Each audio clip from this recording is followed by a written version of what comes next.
Sangye, Jeda, Zoye, Jonam, La, Janju, Pardon, Dani, Jasu, Jen, Daye, Juje, Yebe, Zenam, Dola, Benjire, Sangye, Jobara, Sho, Sangye, Jeda, Zoye, Jonam, La, Janju, Pardon, Dani, Jasu, Jen, Daye, Juje, Yebe, Zenam, Dala Benjire Sangye Jubara Sho Sangye Chetan Tsogyen Chonam La Janju Pardon Dani Kyabsoj Dagi Jeje Yebe Senamgi Dala Benjire Sangye Jubara Sho No Zai Shi 这面多朝买朝买两些年的爱给爱不的三个心都。面对面外，这个那么大心了，这么就一那么古着着，门着啷个那样的呀没？Yeah. Okay. Yeah. Um. So the session that we are covering is purification or cleansing of negative karma. And generally, in order to in general Buddhism, let's call it that way.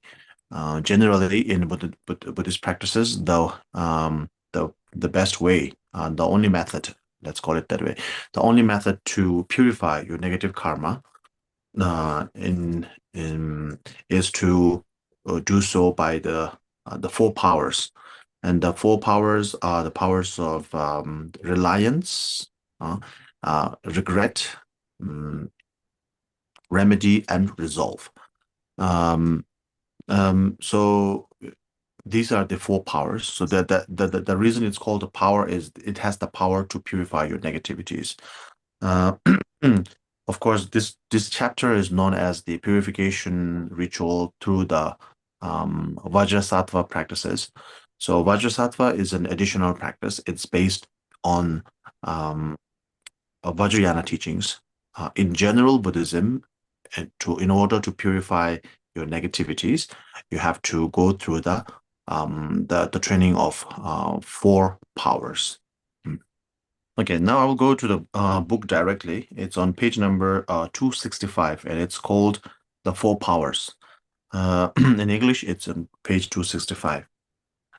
So yeah, so the four powers are I already mentioned. So the first one of the first of the four power is known as the power of support or reliance, or to put it precisely, power of relying on a support.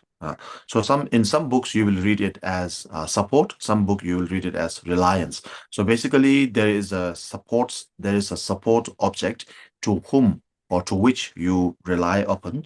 So that is known as the power of support or the power of reliance. So that object of support, that object of reliance, is none other than the triple gem, the Buddha, Dhamma, and Sangha.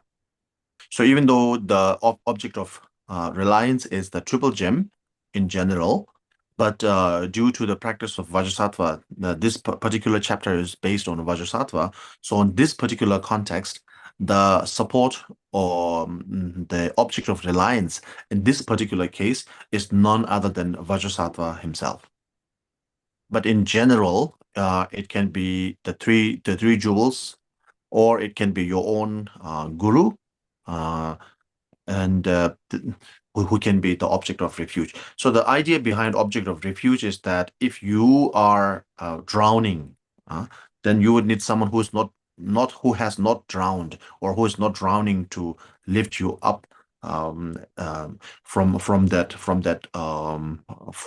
drowning. If someone else is also drowning, that person cannot help you to put it into a safe place. So the object of refuge, the object of reliance, actually it's similar as object of refuge. So the object of reliance has to be someone who has already crossed over the lake, crossed over the river, so who is no longer drowning as you are. Because right now you are drowning in your negative karma, negative karmic debts, karmic burden. And so someone who is in a similar state as you cannot lead you out because they are also as heavy with burden themselves. So therefore, that's where the power of support comes in. So you seek the support from the Buddha Dhamma Sangha who no longer has the burden of the karmic debts, karmic impurities, and have crossed over the river of suffering. So usually the object of um, reliance is the triple gem or the Vajrasattva Buddha or your own teacher. So basically there's a person to whom you rely upon. That is the support. To whom you actually have to confess your negativities, right? And that is by reciting the Vajrasattva mantra, which is the 100-syllable mantra in tantric practices, or in general Buddhist practices, we recite something called the sutra in three parts, or basically that is a confession based on the 35 Buddhas, 35 Buddha of confession. So we recite their names, and normally we will do prostrations, yeah, do prostrations, tens, hundreds, thousands of prostrations to the 35 Buddhas in order to purify our negative karma. And because we are as a Mahayana practitioner, it's important not just to purify uh, casually, but purify with the intention of the bodhisattva motivation, which is basically bodhicitta, right? So okay, if you the second paragraph of this chapter, the power of support, you see it says, before any confession, arousing the bodhicitta of intention and application is indispensable. So if you remember in our last classes, we talk about two types of bodhicitta. When we talk about the classification of bodhicitta, there is the bodhicitta in thought, and then there is the bodhicitta in action. So both bodhicitta, both types of bodhicitta has to be applied here. So if you intend to purify your negativities, you purify your negative karma through the through the process of the four powers and relying on the support, so on and so forth. But but if that is also motivated by the bodhicitta, okay, bodhicitta, then it becomes very much more powerful. So here there is a quotation, citation from the Shantideva, where he says that confessing your evil deeds, your negative deeds, and downfalls. Downfall means anyway, any negativities uh, without arousing bodhicitta can reduce your faults, but cannot purify them altogether. So some stains will be left. Some things will be still left if you don't have the proper bodhicitta motivation. Even if you do regular purification through the four powers, it will not be able to like totally purify all the negativities. Some stains will be still left. But with bodhicitta, everything will be, all the negativities will be completely wiped out. Now, the next power is known as the power of regret. Regret. So that's basically having a very strong regret or remorse, disgusting, right? Disgust over whatever negativities that you have done. So try to recall the wrongdoings, that the things that the wrongs that you have done, and then discuss them. Just like getting totally disgusted over that. That is of utmost important. And of course, in order to know that you have done something wrong, and then it is wrong to do that wrong thing, you have to know that is a wrong thing in the first place. So that's why knowing what is right and what is wrong is very important. So the word dharma is quite ambiguous. So in the Sanskrit term, dharma can mean right. Adharma can mean not right or wrong in this case. So normally we talk of dharma as something religious and or spiritual, this like this and that. But one of the meaning for dharma is to be right, righteousness. That is what dharma stands for. Um, so in order to know you have done something wrong, in order to regret over something wrong, you have to know that you have done something wrong. In order to know you have done something wrong, you have to know what is wrong. And in order to know what is wrong, you have to know what is right. So therefore, knowing what is right and what is wrong. So we discussed that last week. At the end of the last chapter, we talk about what is dharma and what is non-dharma. Remember, dharma is something that does not fit with the world, this and that, if you remember. So, so basically, you have to have like strong remorse over the negativities that you have committed in order to confess completely. So, in order for the for a purification of your negativity to take place through confession, you need to. The first thing is reliance. The second thing is remorse. Very strong remorse. Very strong regret is necessary. So, the example is analogy is that of if you have eaten a poison, right? If you don't know, if you have eaten poison, you will be there will be so much regret, so much disgust, and then you will try to throw up, right? You will try to throw up that poison from um, because if it goes, if you ingest it, then you will die from the poison. So just like feeling the emotion of um, disgust when you have ingested poison. Similarly, when you have done something negative, you must have the same kind of remorse, same kind of regret as necessary, without which you will not throw it away, without which you will not change your ways. So just like having poison, just like the experience of consuming poison within your body, within your body, you must also regret having done any negativities. Yeah. Now the third one is known as the power of remedy, or sometimes called power of resolution. So basically, this is to recall the faults that you have committed, the negativity that you have committed, and then to make a determination, to determine to to make a resolution or a determination that you will um, reverse all those negative activities.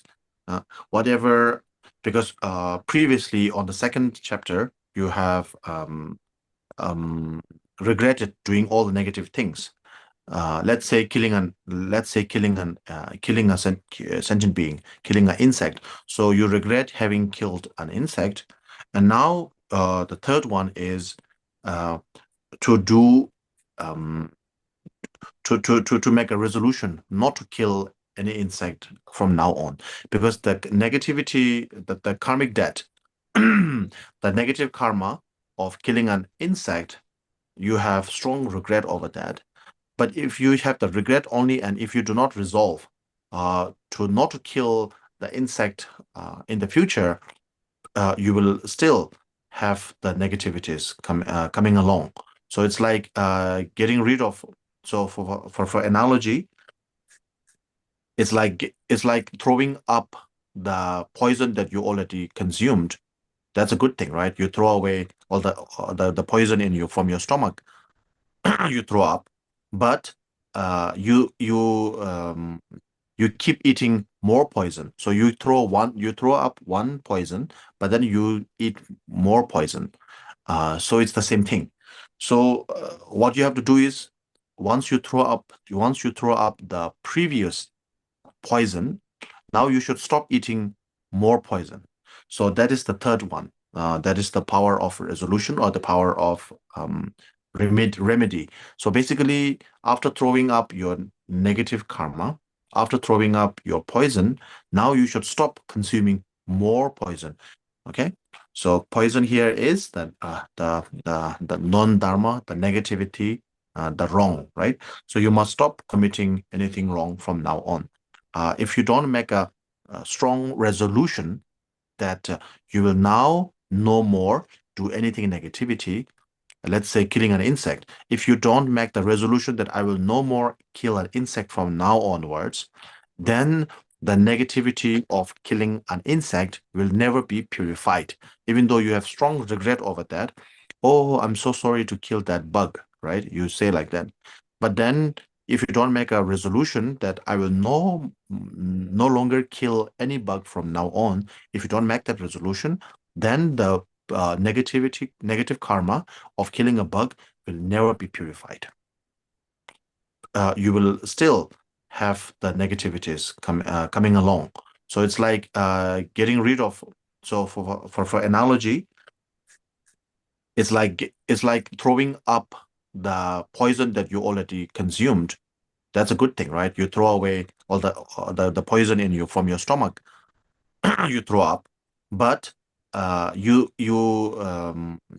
keep eating more poison. So you throw up one poison, but then you eat more poison. So it's the same thing. So what you have to do is once you throw up the previous poison, now you should stop eating more poison. So that is the third one. That is the power of resolution or the power of remedy. So basically, after throwing up your negative karma, after throwing up your poison, now you should stop consuming more poison. Okay. So poison here is the non-dharma, the negativity, the wrong, right? So you must stop committing anything wrong from now on. If you don't make a strong resolution that you will now no more do anything negativity, let's say killing an insect. If you don't make the resolution that I will no more kill an insect from now onwards, then the negativity of killing an insect will never be purified. Even though you have strong regret over that, oh, I'm so sorry to kill that bug, right? You say like that. But then if you don't make a resolution that I will no longer kill any bug from now on, if you don't make that resolution, then the negative karma of killing a bug will never be purified. Now the fourth one is the action or the antidote. Okay, so in the third chapter, in the third part of the four powers, the third power is about resolving to not to engage in any of the negativity, right? So the fourth one is to engage in positivity. So third and fourth is like opposite. Third is not to do the negative. The fourth is to do the positive. I'm just putting it very simple. Now make it more easy to understand, make it more clear. And the third, so it is all about, let's say, to purify the negativity of uh, taking someone's life, right? Killing a bug. So in order to purify the negativity, first you need to have an object of reliance, a support system, which is the Buddha, Buddha Dhamma Sangha. The second is you need to have a strong remorse over that action. Oh, I've killed an animal. That is, I've killed an insect. I feel so bad for that, right? Second, you have to have that. The third one is that I feel so bad for killing that insect. Now I will no more kill any insect from now on. I make the promise, I make the resolution that I will no more engage in killing any bugs. That is the third one, right? And the fourth one is, so the third one and fourth one is opposite. So third one says, it goes in opposite directions. So third one says, I will no more kill any insect. The fourth one says, I will from now on engage in activities that will actually sustain life. So because you have killed a bug, you have killed a bug and you regret over that. So now from the fourth one says, I will sustain life. I will enrich life. So you give food to bugs, you give food to people who are hungry, you give basically you sustain life, you support life, which is the opposite of taking someone's life. So that is the action, the power of action or the power of antidote. Yeah.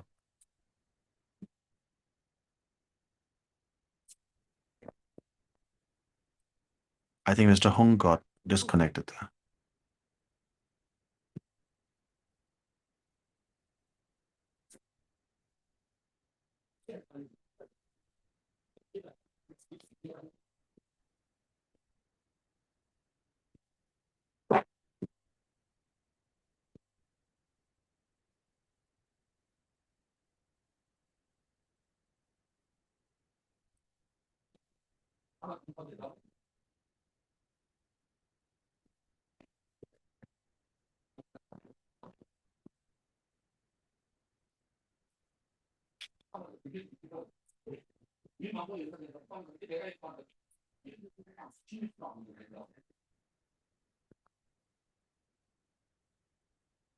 So until he comes back, we will do some short recitation of the maybe let's do the Vajrasattva mantra, okay?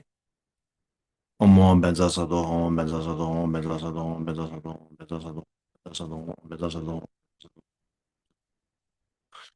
Om Benza Sado, Om Benza Sado, Benza Sado. Trong cái lúc đợi anh Hưng kết nối thì thầy sẽ xin chỉ tụng câu tâm chú của Đức Kinh Ca Tát Bà. Om Benza Sado, Xin mọi Om người Benza Sado, Benza Sado. Om Benza Sado, Om Benza Sado.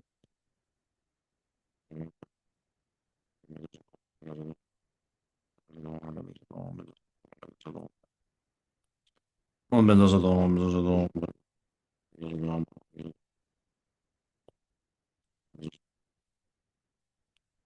Om Benza Sado, Om Benza Sado.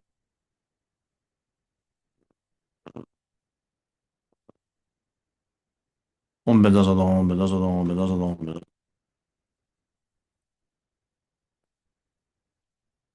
Sado, Om Benza Sado.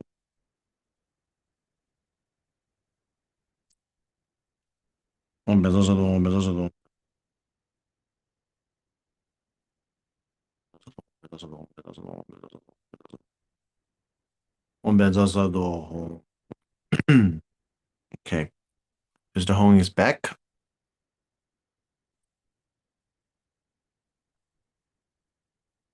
Hello.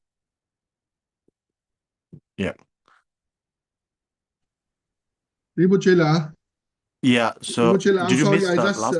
yeah, I miss being cut the power. So I Sure. miss Oh, okay. from yeah. So you are talking about the third Yeah. power. Yeah. Sure. So the Yeah. third power is to, yeah, so the third power is to not to engage in the negative action, which is, let's say, so we're talking about killing a bug, right? Killing an Yeah. insect. So you regret over killing the insect, that is the third power. And the fourth power goes in the opposite direction. So instead of killing someone, you actually sustain someone's life.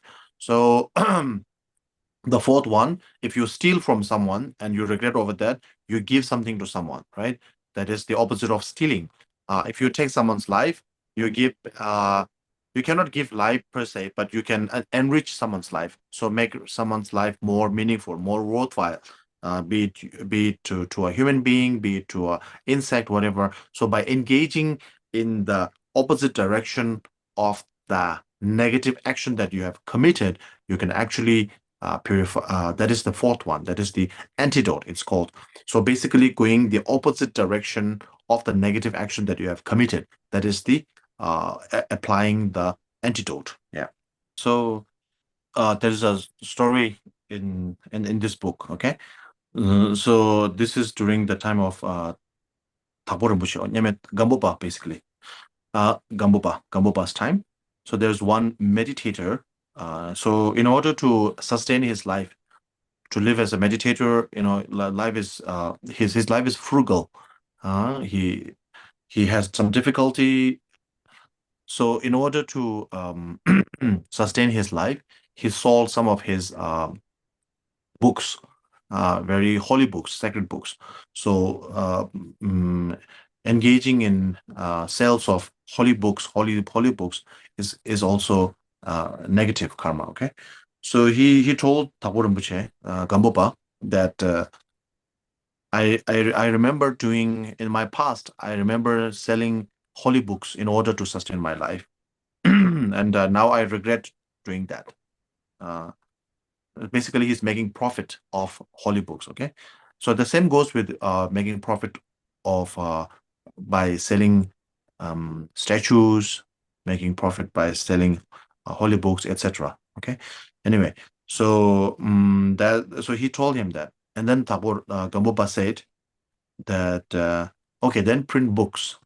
So basically, he make profit of selling the holy book, right? So now, in order to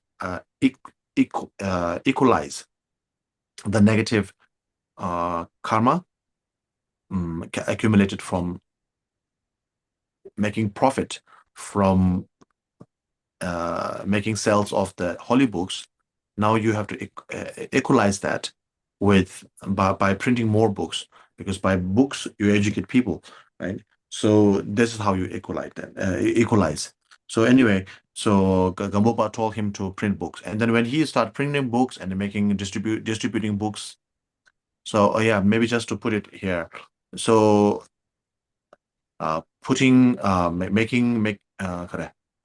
publishing books, which provides information, yeah, is very good to a way of purifying your negativity and accumulating a negative karma. The same goes. That's why a lot of times we were advised to publish books. The same goes for making stupas. Okay, so some people ask, like, okay, there are thousands of stupas already there. So why you make stupa? Why don't you like feed the poor? This and that. Of course, feeding the poor is important. So this is how you have to look at it. Any form of refuge, whether it's a holy book, whether it's a statue, whether it's a stupa, these are form of refuge, form of worship. So when you install those things, those objects, like a statue, like a stupa, like a temple, like that, then people come there to pray, and they accumulate a lot of merit, by which you also accumulate merit through them. Okay, so that's why having building a temple, building or constructing a statue or a stupa is also very important. And of course, there is always the need to balance the two, whether you should feed the poor or build a temple, right? So there's people usually have that moral, ask the moral question of how can you build so many temples? How can you build so extravagant temples when there are so many poor people lying around, so on and so forth, like that. So so feeding the poor is to alleviate the suffering of the poor person, right? And constructing a stupa or publishing books, that actually helps people to, okay, publishing books actually helps them gain knowledge. Having constructing a temple makes them have a place of worship, so people can come and worship, and they accumulate merit, like that. So when one has merit, then one's suffering is also eliminated. One's sufferings are also alleviated once you have merit. So as harsh it may seem, as harsh as it may seem, the truth is that the people who are suffering, the people who are poor, people who are in pain, are actually because their merit have become very less. Their negative karma have gone over, spilled over, and then their positive karma has diminished, and that's why they need to accumulate a lot of karma. And because law of causality, law of karma is real, right? So when you suffer because you deserve to suffer, to be honest, like as harsh it may sound. And when you enjoy, when you are having a good time, you're having a good time because you deserve to be happy. When you are unhappy, you deserve to be unhappy. So seems very harsh, but I'm saying it because it is the truth.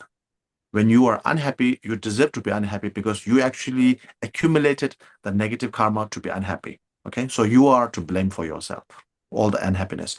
When you enjoy a slight moment of happiness, you are to be credited for that as well because you have accumulated the positive karma to be happy. So that's why Buddha says you are your own master, you are your own enemy.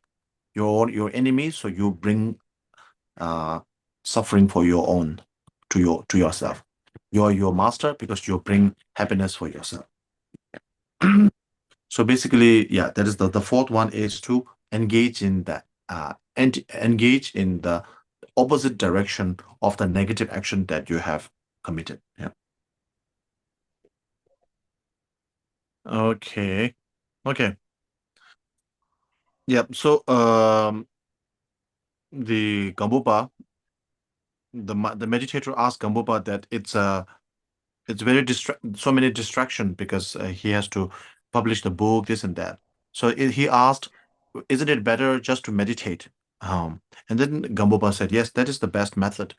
So of course there are so many activities, of course, in order to purify your negativities, but the best of the best is, of course, to after doing all the other purification rituals, the best is to meditate and stay in the natural state.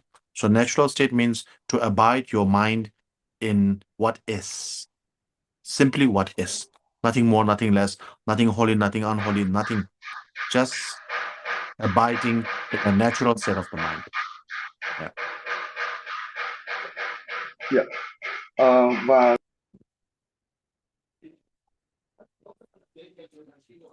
Rinpoche La. Yes, please. Yeah, Yeah. I'm sorry that in my place I am in a mountainous place, so the Yeah. power is very, very fluctuate. So it's cut off very often. Sure. So Mr. Chang already helped with the last part. Yeah, he already did. Yes. Okay, so I continue with the next part. This one. That Sure. Okay. Okay. Now so far what we just discussed is common in all Mahayana Buddhist purification practice. Okay. Now the next what we are going to do is part of the Vajrayana tantric Buddhist practice. So this is also the name of the name of the chapter also, Vajrasattva practice, right? So we're gonna go through that. Yeah. Okay. So I sent, if you look in your inbox, the message box, I sent two pictures. So the first one is Vajrasattva himself, and the second one is the Vajrasattva with a concert. Okay. So for this practice, we need to visualize with a consort, but in order for you to imagine more easily, I send both. Okay, we are going to focus on the second one, but I send the first one as well, so it's going to be easier for you to focus. So there in the book actually describes how the Vajrasattva Buddha looks like, each of his adornments, the clothes, this and that. So I'm not going to go into the detail. Yeah. I just sent the picture so you can take a look at that. Yeah. So first take a look at the Vajrasattva picture. Yeah. Rinpoche, please send the second one as well. Second one, yes, with yes, I think, please. Yeah. I think it's sure. Yeah, we saw that. So you know that Genrezik is the Buddha of compassion, Tara is for protection, etc., like that. Just like that, Vajrasattva is the Buddha for purification. Yeah. Yeah. Okay. So now what you have to do is, okay, now we're going to do, this is a tantric practice, so there will be a lot of visualizations. Okay. So the visualization, what we visualize is that you are in your ordinary state, wherever you are, just visualize that. And now on top of your head, like so it says the space of one arrow, so that will be like half a meter. Okay, half a meter space above your head. You have to visualize lotus, white lotus, opening, blooming white lotus. On top of the lotus, so the lotus is round. So in the center of the lotus, where the lotus bud would be, there is the moon disk. Okay. So moon disk is the seat for which the Buddhas will stay. Okay. On the moon seat, there is a letter Hung. Hung. So I'm not sure if the letter Hung is already shared here or not. Yeah, Rinpoche, Yeah, it's already shared. Yeah. yeah. So letter Hung is there. Okay. So visualize like that first. So the flower is lotus, white lotus. On the white lotus, there is a moon disk or the moon, and that moon is also white. And on the moon disk, there is a standing, not lying. Okay, like when you write, usually everything is like lying down, right? So not lying down, but standing up is a letter Hung, which is also white. White lotus, white moon, white Hung. Yeah. Also ta... illuminating. Yeah. Illuminating. Lotus flower represents transformation. Okay, because lotus grows in the mud, dirty water, but blooms very beautiful. That's transformation. And moon represents bodhicitta. Okay, Hung is the Sid syllable of the Vajrasattva Buddha. Okay, Sid syllable means this is the root, the source from which the Vajrasattva Buddha comes from. Once you are able to imagine the letter Hung and the whole scenario, don't stay there. Now transform the Hung into your guru. Now it's your guru, but it's in the form of Vajrasattva. Appear like Vajrasattva. Okay, so how does Vajrasattva look like? Go to the picture. So this is basically your own teacher, but in the form of Vajrasattva, playing the role of Vajrasattva. Yeah. Pay attention to two things. On his right hand, there is a Vajra that represents awareness. That represents emptiness and appearance. On his left hand is a bell that represents awareness and emptiness. Make it more easy to understand. Instead of saying and, I will say in. Okay. Appearance in emptiness. Appearance within emptiness for the Vajra. Awareness within emptiness for the bell. Now more easy to understand. Yeah. So then the awareness in emptiness and awareness, appearance in emptiness. So even though it appears to us as real, but it's naturally empty of having inherent existence. Even though, right? So once we see that, that is called awareness, right? But even that awareness itself is also not real. Not real in the sense that it doesn't have an inherent existence of its own. Even that awareness which recognizes the truth, which sees, which can decipher the truth, which can see the truth beneath the appearance, that awareness, that realization itself is also not true. Okay, so that is awareness within emptiness, appearance within emptiness, awareness within emptiness. So these two are represented by the Vajra and the bell. So these are the most important thing you need to know from the Vajrasattva. Other like the color, all the different things, not that. I mean, it's important, but not that important. These two things, the most important. Now, okay, the text actually describes a different garment and everything, so we'll not go into that. Okay, so basically, Vajrasattva is seated above your head. Okay, on the lotus throne, which is on a moon disk like that, and it's the same direction as you are. So the Vajrasattva is not facing you. Vajrasattva is facing the same direction as you are, and Vajrasattva is also joined by his consort Vajratopa. So they are in a sacred union. That combination, that sacred union of Vajrasattva and Vajrasattva, that the sacred union is the so now remember we talk about the four power. So that is the power of support, the power of reliance. Okay. Now so you have the power of support already there.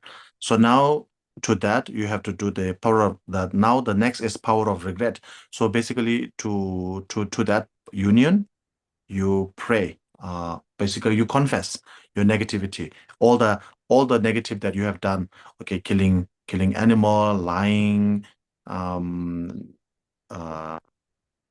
so whatever negative you have done, recall them, remember them, and confess to the power of support, to the sacred union.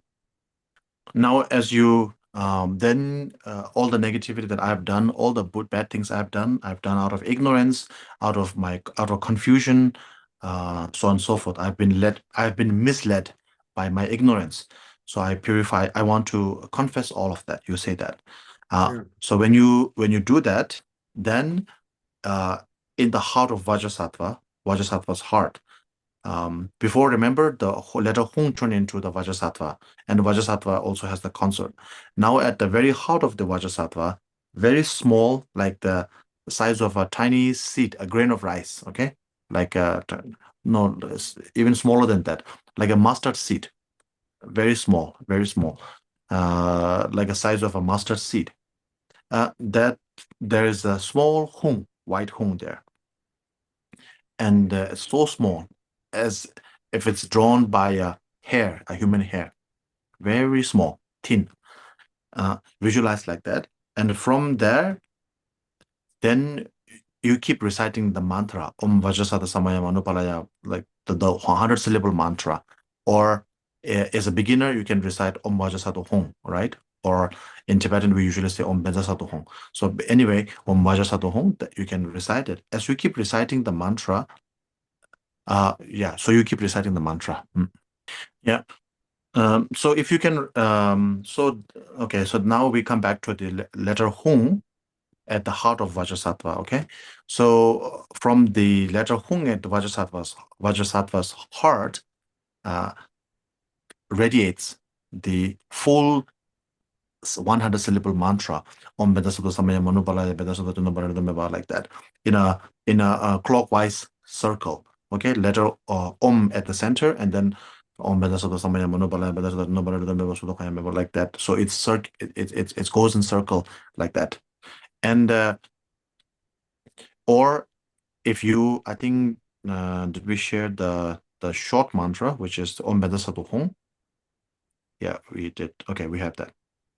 If you go back to the inbox, there is Hong. Okay, Om Vajrasattva Hong. So here the Hong is at the center.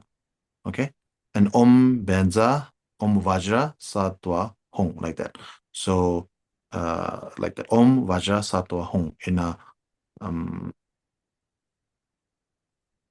a upward direction, it's called. So basically that way, that means it's like a anti-clockwise, almost like this, goes like that. Okay, basically it's going upward, not downward, so upward, so it's anti-clockwise.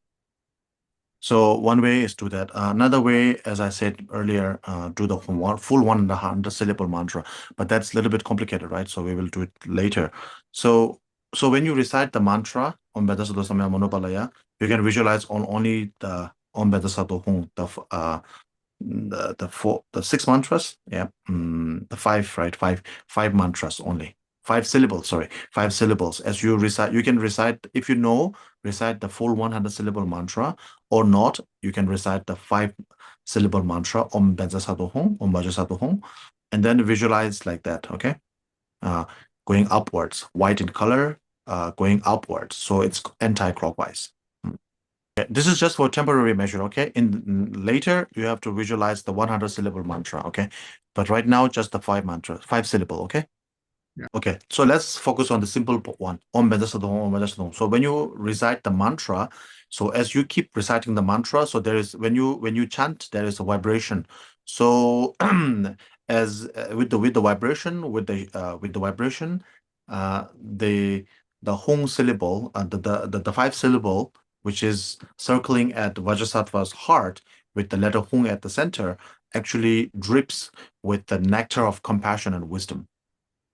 So like when your washing machine when it has to uh dry the clothes, it actually goes round very fast, right?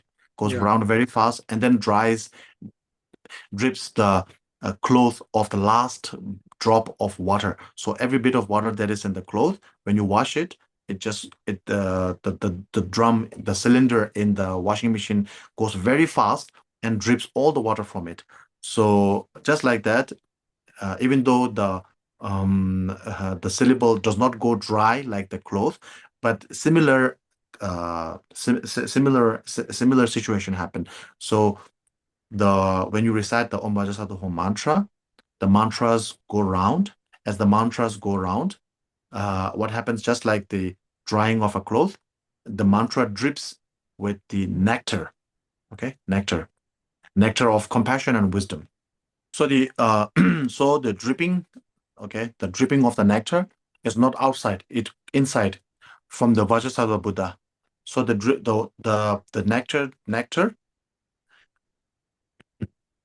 nectar drips from the heart of the Vajrasattva and goes all the way down to the sacred part, okay, to the private part, where there's the sacred union of the Vajrasattva and Vajratopa. So there's a sacred union. So it goes from inside, from all the way from the heart to the private parts of the of the where the two Buddhas unite. Okay, so and then it drips from there. From there, it drips to through the moon disk, and then it drips through the lotus seat, and then it drips through your crown, your head. So at the crown, at the top of your head, there is something called the aperture. So basically, there is a small hole there. I mean, it can be opened through spiritual means. So basically, what happens is it drips down your crown and then fills up your body and purifies all the negativities within you. Then it drips down to your body and then purifies all your negativity, right? So all your negativity, all the karmic debts, all your impure actions, everything, karmic imprints, habitual negative habitual tendencies, and all the negative things are washed away. Like when you wash with a very powerful jet spray, when you wash the house with the floor, you use a powerful jet spray, then all the dirty things are washed away. Just like that, every negative thing comes in the form of dirt, stool, urine, piece. You know, all the negative, all the usually the waste. It comes in the form of waste and comes out of your body. So the flowing of negativity is too much that the earth beneath you, the ground beneath you, actually opens up. And beneath your, when the earth beneath you opens up, there is death. Okay, so think of death like not an situation, but think of death as a person here. So basically, death is the personification of all the negativities that you have done in the past. So all the people that you owe, right? Let's say if you take someone's life, you take someone's wealth, you take someone's property, whatever, you owe that person.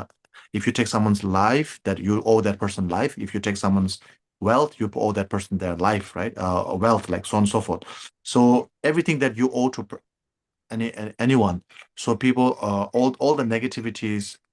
So it's in a way it's impure, it's negative, right? So all this negativity is represented by the death, and the death is actually uh, below you in the ground. As the ground opens up, the death is actually waiting there, opening its mouth, uh, waiting to pounce upon you, expecting the delivery of everything that you owe to them. And then as you recite the mantra, all the negativity, the impurities from your body, from yourself, comes through the pore of your body, and then it goes to the mouth of death, the death. Okay, and then as you keep reciting the mantra, the nectar comes from Vajrasattva and it fills up your body, and all the impurities from your body is being poured over to the mouth of death. And so death is the representation of everything that you owe to anyone. Okay. And as it keeps happening, the death is feeding on that negativity over and over and over again. And then finally, the death is satisfied. Okay. And then there's no more impurities. Yeah. So when all the karmic debt has been cleared, the death, which death is the representative, right? Representative of all your negativity, everything that you, or all the negativities that you have done to whom, and to your karmic debt is owed to. So when death is content, now satisfied. So basically that depends on how long you want to do the meditation, half an hour, 1 hour, like whatever, right? So when you are done, you imagine that death is now satisfied, and then death goes down and the earth closes, and then you become transparent, translucent, and bright and radiant as ever. So so it's not finished yet, but I think we will stop here for a time constraint. There's more to elaborate, but this is a very simple form of Vajrasattva meditation. So next week we will actually do guided meditation. We will train on this practice together. So I will tell you how to visualize, and then you will follow me. And then I will elaborate more on this next week. Okay. Thank you. Yeah, I can take a few questions, maybe 3 questions. I'll wait for 1 minute. If no more questions, then I will wrap up.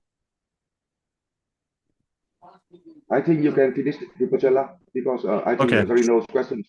Yeah. Yeah. All right. Okay. Thank you. Then I will conclude today. We'll go for the dedication now, please.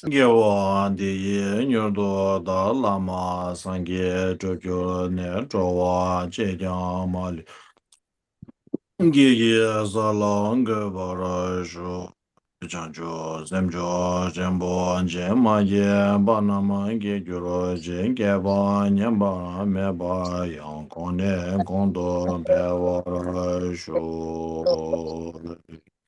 No, me,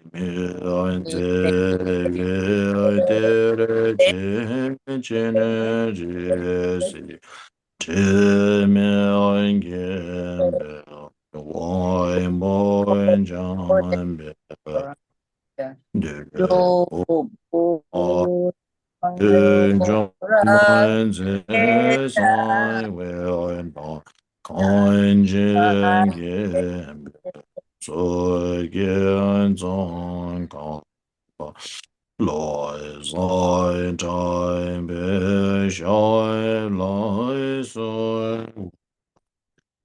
Loi zai tai be shai lai soi. Dembe nyingbo zembe benga jin naman do yu kan la chan chu. Lop san chu ye nyam zu chu gen do tenge.